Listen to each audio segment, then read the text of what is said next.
lo que es el concepto de felicidad, ¿no? Entonces, hoy en día, ese concepto se ha tergiversado por el tema de las sensaciones y cómo actúan esos chorros de dopamina en las neuronas. A través de las pantallas, a través del rápido ya, y quiero solucionar. Por eso no nos tomamos tiempo a escuchar y a conocer al otro. Avanzamos. El tema, ahí, los abuelos y el tema de la soledad. Hoy en día hay países que tienen ministerios de la soledad, ¿sabían? Uno de ellos es Japón y otro es Inglaterra, Londres. Hay un ministerio de la soledad que dice adopta una persona ya. No es adopta un perro o un animal, adopta una persona. Porque la soledad daña, mata antes, ¿no? Fuimos hechos para relacionarnos unos con otros, para vivir en armonía. Y cuando esa armonía se quiebra, donde ya no hay un mirar a ojo, una mirada a mirada, cuando se quiebra la confianza, es como una famosa copa de cristal. El cristal es caro, es transparente, es delicado, pero una vez que se quebró, por más que yo lo vuelva a unir con lo que sea que venga para unir el cristal con cristal, no vuelve jamás a ser el mismo. Lo mismo pasa con la confianza de pareja. Entonces, por otro lado, el tema de saber discutir es saber escuchar, primero. Conocer al otro, cómo es, para poder luego exigir que se me escuche. Exigir de buena manera, vamos a decir, ¿no? Esperar que se me escuche y se me entienda. Eso es fundamental. Otro punto donde se ejerce la violencia es en el trabajo. El famoso moving. ¿Me escucharon eso? No, El moving es como el bullying, pero dentro del trabajo, de la zona laboral. Un señor decía otra vez, no sé, yo no tengo nada en la infancia, porque por lo general siempre en las terapias lo que se hace es buscar rastros de la infancia, dónde comenzó su baja autoestima y por qué es tan inseguro, si ha sido una persona de buenos estudios, de buenas notas toda su vida, hasta que se acordó de su primer jefe de trabajo, donde todo el tiempo estaba hostigándolo y diciéndole que no servía para nada. Por eso a los niños también no se les puede decir no servía para nada. Aunque nosotros razonemos en ese momento que no servimos o que sí servimos, porque sí estamos acá, todo el proceso bioquímico de las sustancias químicas de nuestras neuronas, de nuestro cerebro, cuando se destapan cosas surgen cosas que producen miedo, inestabilidad y estrés, funciona de una manera diferente. El grooming está pegado por la ley. Otra violencia psicológica, creo que gravísima hoy en día. El grooming es cuando un niño o un menor de edad está hablando, chateando o comunicándose por internet con un adulto del otro lado sin saberlo. ¿Cómo nos damos cuenta, para esta realidad de los padres, de que un niño está pasando por eso? ¿Cómo darnos cuenta? ¿Cómo saber?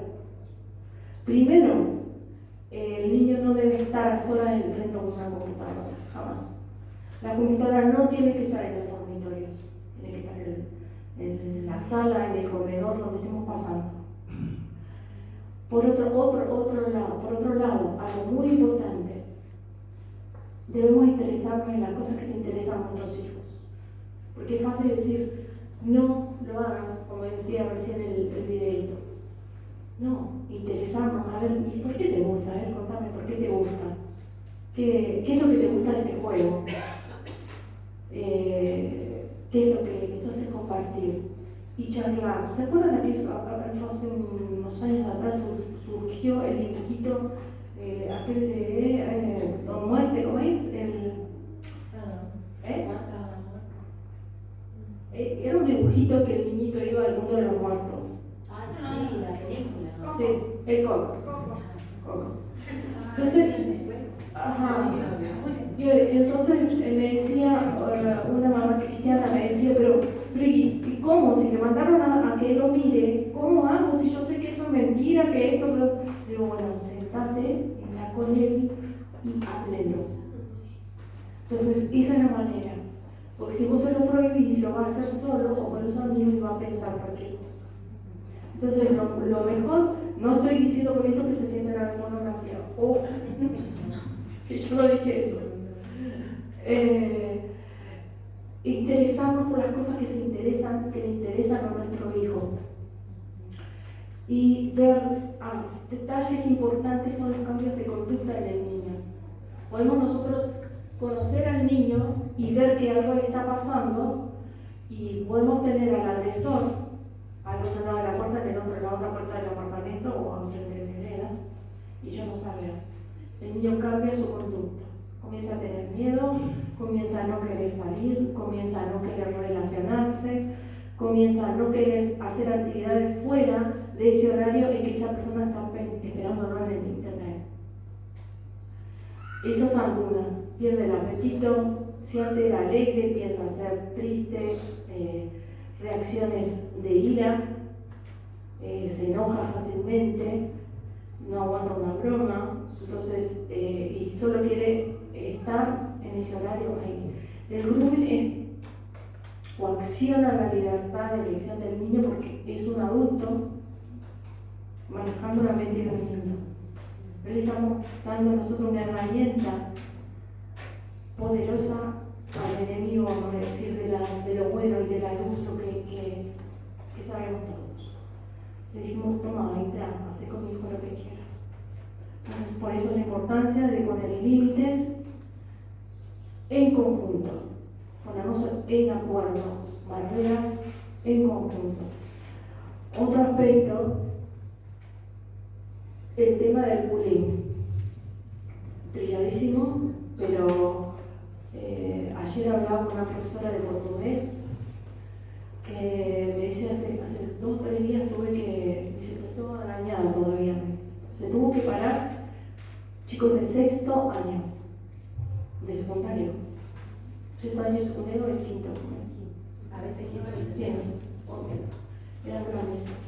Y se tuvo que parar e ir ella al fondo a separar los que se estaban matando. Y me dice, ¿y sabes qué? El agresor no es el que golpeó. Reacciona. El que golpeó se defendió en un momento en que ya colapsó su aguante, vamos a decirlo sencillo. No pudo soportar más los ataques que venían los dos chicos a son de gotita, como decían, ¿no? De una todo el día. Entonces los dos chicos, por más que el otro le decían no hable, no diga, llegó un momento que explotó. El bullying también son consecuencias emocionales que se arrastran en el resto de la vida y las consecuencias emocionales que se arrastran van a generar adultos conflictivos y complicados. Por eso debemos aprender a detectar esos nuestros hijos, a que no sean abusadores y que no sean abusados sin que nosotros lo sepan. A muchos de los chicos que son violentos en la escuela son mansos y humildes en su casa. ¿Cómo saber si mi hijo está siendo uno de los que abusa o que violenta a otros? Interesarme por las cosas que hace, dónde anda, con quién anda. Interesarme no es indagar su individualidad, sino que como padre ocuparme. No es preocuparme y gastar energía en el pre y no hacer nada, sino ocuparme. Avanzo. Las causas de la conducta emocional e instrumental, de la conducta violenta en la familia.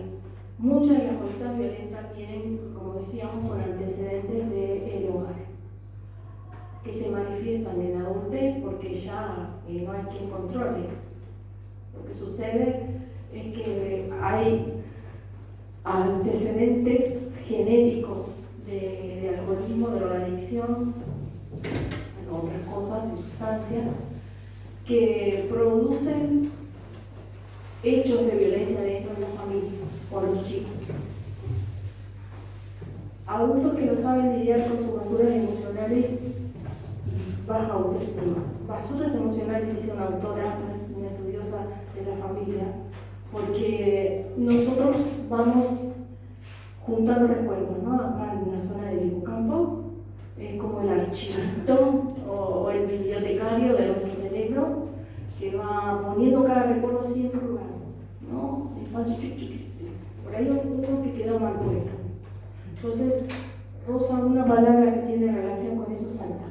Roza un recuerdo con eso, salta, ¿no? Entonces, ese es el tema de el no poder lidiar con nuestras basuras emocionales. No las hemos resuelto en su momento, entonces saltan en momentos que no deben. Y se manifiestan en diferentes maneras con otros, hacia otros y hacia uno mismo. El 50% de los padres violentos han sufrido en su niñez de violencia. Las pocas habilidades parentales y sociales que, como decíamos, no tenemos capacidad de relacionamiento porque han sido coartadas la libertad, ¿se acuerdan? No hubo diálogo, sino imposición. Los trastornos afectivos, los intentos de suicidio con trastornos psicológicos y antecedentes psiquiátricos de la familia. O sea, por haber vivido hechos de suicidio, o sea, no se transmite, digamos, el suicidio como tal en la gente, no. Los hechos de suicidio en mis antecedentes, mis raíces, tienen por secuela hasta la niñez, hasta adulto. El divorcio que toma de rehén a los niños, la pelea de los padres y los niños no deseados. Cuando hablamos nosotros de ego, Erich Fromm, quizás algunos conocen, Erich Fromm es un filósofo, un estudioso, un filósofo con raíces judías. Es muy interesante de leer algunas de sus cosas, no todas, porque él estuvo en los, ¿cómo se dice? En un campo de concentración. Pero él escribe cosas muy interesantes, porque él se propuso vivir no en función a lo que pasaba, sino en función a lo que podía hacer con eso que le estaba pasando. Que él tenía que vivir para contar lo que estaba pasando. ¿Entienden? Entonces no vivió acorde a las circunstancias que lo rodeaban, sino en función a un propósito futuro a salir de eso. Entonces él llegó a la conclusión que el que no ama, el egocentrista o el narcisista no ama ni sabe amar. Ni se ama a sí mismo, ni se ama a sí mismo. Entonces vamos a ver un poquito en un esquema rápido de cómo funcionan nuestros pensamientos, cómo se forman. Vamos a ver un poquito una mente que sería perfecta y una mente imperfecta, pero a través de, no voy a poner la figura de un cerebro ahí, sino a través de un esquema así, de cómo se forma el pensamiento. ¿Cómo se forma el pensamiento? A ver.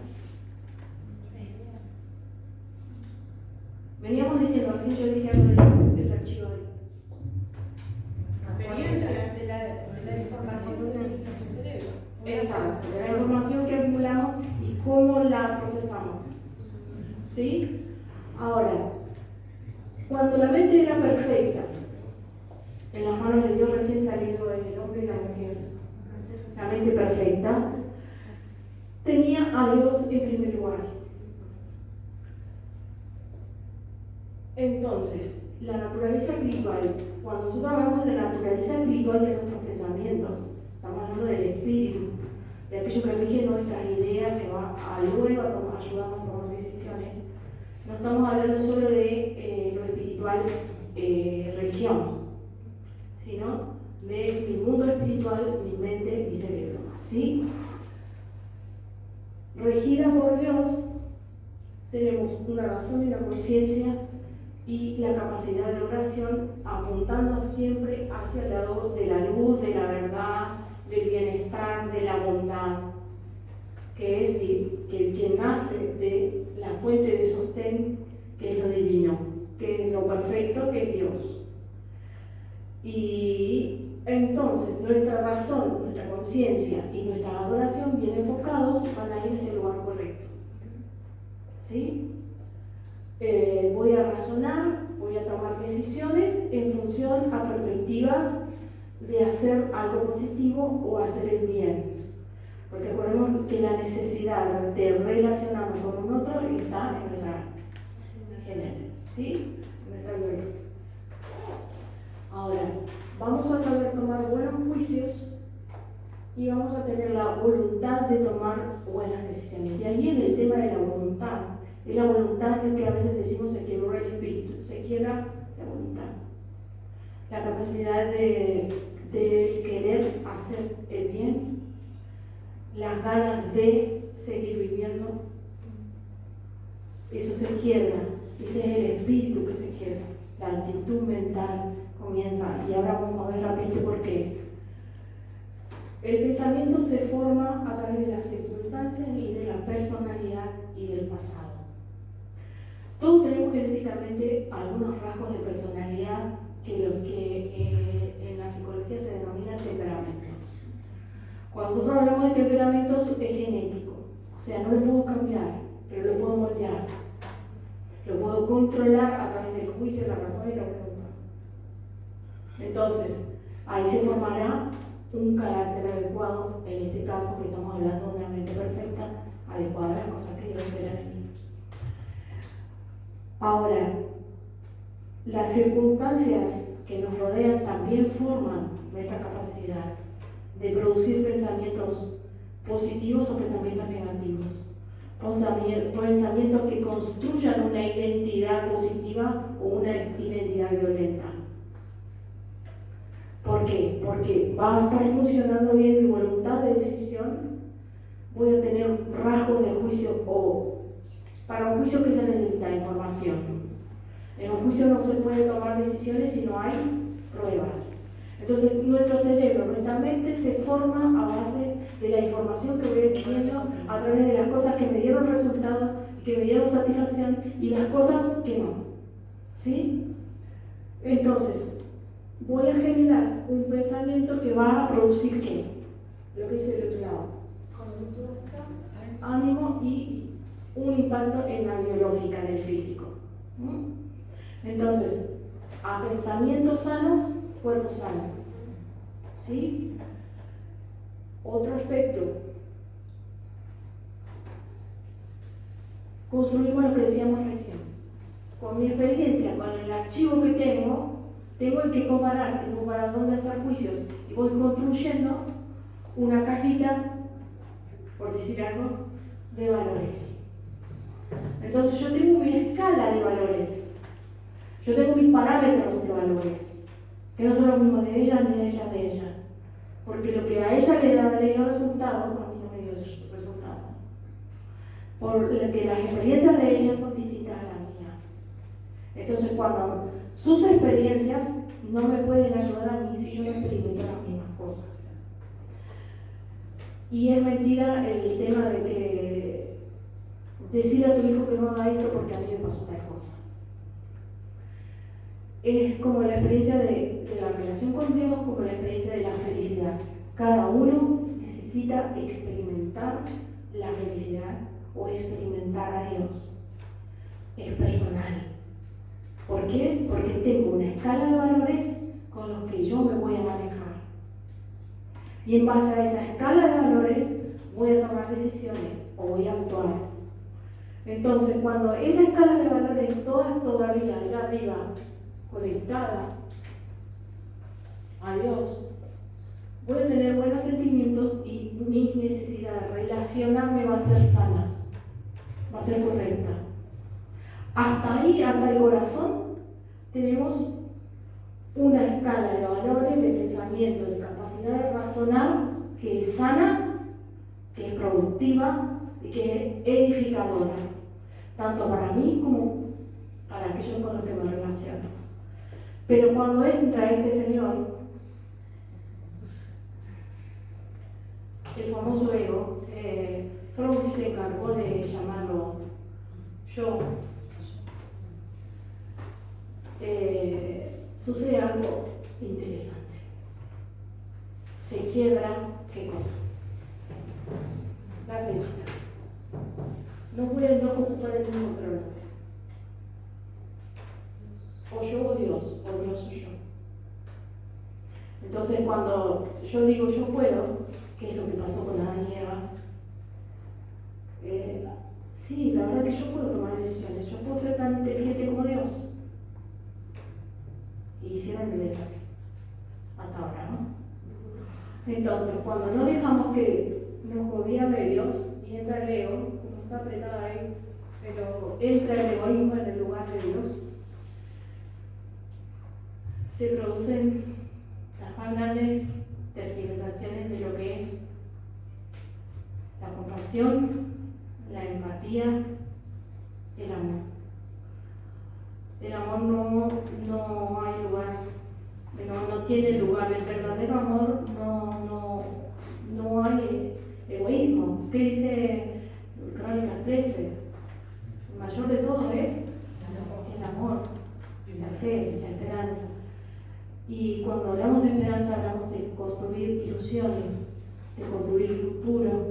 Cuando eso se quiebra dentro de nosotros es también parte de quebrarse el espíritu y la voluntad. Cuando ya no tenemos la capacidad de tener esperanza a futuro, de construir un futuro, de esperar nada más, ahí entramos en depresión. Eso se da porque tenemos una vulnerabilidad genética que veníamos diciendo, y el egoísmo se alimenta de sensualidad, materialismo y egolatría. Cuando yo no doy lugar a escuchar al otro, a ver la necesidad del otro, cuando utilizo insultos, estoy coartando la libertad del otro. No es lo que sucede a mi alrededor, sino lo que hago con lo que sucede. No es lo que me pasa a mi alrededor o lo que hacen los demás, sino lo que yo proceso. Y ahí vemos el poder de la actitud. Actitud tiene el que controla su temperamento o el que no. El famoso, yo soy así, aceptarme porque yo soy así. O el que logra controlar su temperamento. O como Freud, construir una ilusión y una esperanza. Hoy en día la gente no tiene esperanza. No se ilusiona más con nada. Hay depresión porque no hay esperanza, porque no hay ilusión al futuro. Entonces depende de a quién tenga yo en ese trono, o a mi ego o a yo. Cuando nosotros entramos en un estado de alerta constante, ¿por qué? Porque nos preocupamos, nos angustiamos a que sucedan las cosas. Y científicamente está comprobado que el 91,4% de las cosas que nos preocupan no suceden. Entonces, cuando nosotros gastamos toda nuestra energía mental en angustiarnos, en llorar, no vamos a ver la salida jamás. ¿Por qué? Porque entra en acción el miedo a lo que vendrá. Tengo baja autoestima, no voy a decir que me gusta, por ejemplo, el helado, porque mi papá o mi mamá me dicen que el helado engorda y hace mal, o la ciruela. O sea, o no voy a decir, por ejemplo, a mí me pasaba, anterior, ahora no, todo lo que me pedían en las actividades yo decía que sí, y me mataba haciendo de todo. Organizaba mi agenda, esto, hasta que un día una persona me hizo ver, no, ¿qué día vas a imponer tu voluntad? ¿Qué es lo que vos querés? Entonces, mi escala de valores estaba en que, bueno, tengo que hacer esto para ser aceptado, porque todos necesitamos ser aceptados. Entonces, pensamos que haciendo todo lo que se me pide voy a ser valorado, y voy a ser apreciado, y voy a ser amado. Porque en síntesis todos queremos ser amados, aceptados, queridos. Entonces no encontramos herramientas para decir, bueno, está bien, a otro está así, y construyamos juntos, nosotros vamos a hacer las cosas así. Cuando los ataques en la pareja o los ataques de cualquier índole de los que veíamos se dan, nuestro cerebro segrega dos sustancias. Los pensamientos impactan en nuestras células, la hormona del estrés y el miedo, ¿no? En un estado de alerta, son la adrenalina y el famoso cortisol. El cortisol en sí no es malo, lo necesitamos. El cortisol es cíclico, lo necesitamos para que suba y que baje. Cuando baja podemos dormir en la noche y cuando sube podemos despertarnos. Entonces el cortisol, esa sustancia, es una hormona, es una sustancia que se segrega a través de las glándulas del organismo, de diferentes glándulas. Una de esas es las suprarrenales. Esta activa, digamos, a que la famosa homeostasis del organismo. ¿Qué es la homeostasis? Es homo, es parejo, estasis es estática, o sea, nuestro funcionamiento interno de manera equilibrada, al ritmo equilibrado, junto, por supuesto, que actúa con las hormonas que producen nuestra tiroides. Pero en estado de alerta, bueno, por otro lado, el cortisol actúa también sobre el sistema inmune. Por eso las personas que están con alto grado de estrés no tienen una buena inmunidad y por eso se enferman. Diferentes cosas. Problemas gastrointestinales, problemas de infecciones de la piel, resfrío, gripe, mal de la garganta, y está todo el tiempo enfermo porque está en altos niveles. ¿Qué sucede cuando estamos en un constante alerta? ¿Qué sucede si constantemente estaría sonando la alarma de los bomberos acá?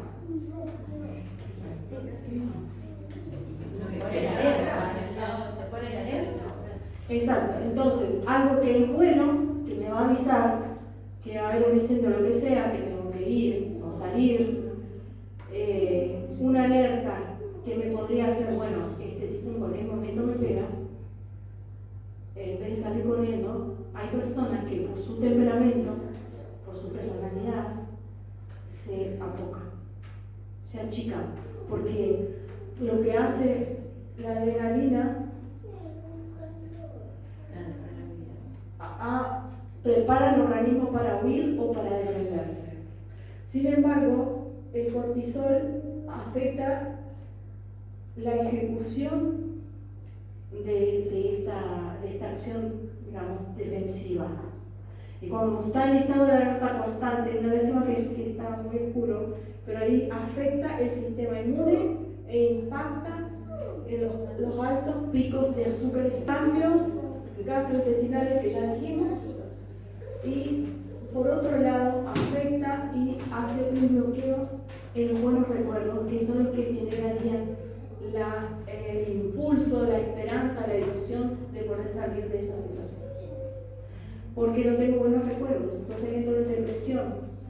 Ahora hay otra hormona que contrarresta al cortisol. ¿Esa es una hormona? Oxitocina. ¿Cómo se da la oxitocina? A través, conocida también como la hormona de la lactancia. Se produce, segrega y circula a través de todas. ¿Se acuerdan que nuestros abuelos, nuestros papás decían, no te hagas mala sangre? Sí. ¿Se acuerdan? Estaba bien dicho, no sabían por qué, pero está bien dicho. O sea, el cortisol pasa a través de sanguíneo y literalmente infecta todo el organismo, la sangre, y comienza a funcionar todo mal. Incluso se corta la conexión acá, como decíamos del prefrontal, que acá razonamos, tomamos decisiones, ¿no? Entonces, como hay una mala conexión neuronal porque está invadida por exceso de cortisol, se corta el sistema límbico de las emociones, etc., y bloquea la capacidad de tomar decisiones. Por eso cuando una persona está en estado, una víctima está en estado de ser, digamos, agredida constantemente, están en esas situaciones, muchas veces lo que estamos bien es ¿por qué no te salís de ahí? Es porque no lo puede decidir, no razona. Por eso necesita ayuda. La víctima necesita que la ayudemos. El amor, la empatía, los abrazos y la amistad generan lo que contrarresta el cortisol, la oxitocina, ¿no? Lo que produce el oxitocina. ¿Cuál es la hormona que dice la felicidad? La oxitocina. Ah, Por eso acá hay ciertas consecuencias. La ambivalencia de sentimientos es lo odio y lo amo. Lo odio y lo amo. Amor-odio. Los niños, papá te odio, no sabe si obedecer, si amar o respetar a su padre o no. Ansiedad, autoculpa, la culpa también se arrastra mucho tiempo. Hay otro tema específico. Pérdida constante de la autoestima, la inseguridad, la depresión y la somatización, como veníamos diciendo. No solo duelen los golpes, laceran más el alma y el ser de una persona por el resto de su vida, las palabras y los silencios.